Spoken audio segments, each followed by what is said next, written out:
அதிமுகவை தேர்வு செய்ததற்கான ஒரு காரணம், இந்த கட்சியினுடைய தலைமை ஏற்றிருக்கக்கூடியவர் ஒரு அடிப்படை குடும்பத்திலிருந்து, ஒரு சாமானிய குடும்பத்திலிருந்து வந்து ஒரு தலைமையை எட்ட முடியும் அப்படிங்கிற ஒரு சூழலுடைய ஜனநாயக சூழல் இருப்பதனாலையும், ஒரு தமிழனுடைய தலைமையின் கீழ் இயங்குவதற்கான ஒரு மன உறுதியோடு நான் இருந்ததுனாலையும் அதிமுகவை தேர்வு பண்ணியிருக்கேன். இன்னைக்கு நேற்று இல்லை, அண்ணன் அவர்கள் கூட 2010 இருந்து நான் அண்ணன் அவர்களை தெரியும், நாகை மாவட்ட செயலாளர், முன்னாள் அமைச்சர் அவர்கள்.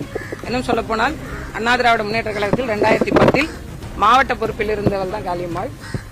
அண்ணன் உண்மையிலே நான் வந்து ஒரு பட்டிமன்றத்தில் பேசினதை பார்த்துட்டு, ஒரு டிவி ஷோஸில் தான் பார்த்துட்டு, உன்னை மாதிரி ஒரு ஆள் வேணும் அப்படின்னு கூட்டு போனாங்க. அப்போ எனக்கு பெருசாக அரசியல் மீதான ஆர்வமோ இல்லை. அதனால ஒரு ஓராண்டு 2 ஆண்டுக்கு பிறகு நான் கொஞ்சம் அமைதியாயிட்டேன். இன்னொன்று அந்த குழந்தை பேரு நேரம் வேற, அதனால அமைதியாயிட்டேன். அது மாதிரி பூம்புகார் சட்டமன்ற தொகுதியினுடைய முன்னாள் சட்டமன்ற உறுப்பினர், மயிலாடுதுறை மாவட்ட செயலாளர், இவங்களும் அறிவுறுத்தி வாங்கினேன்.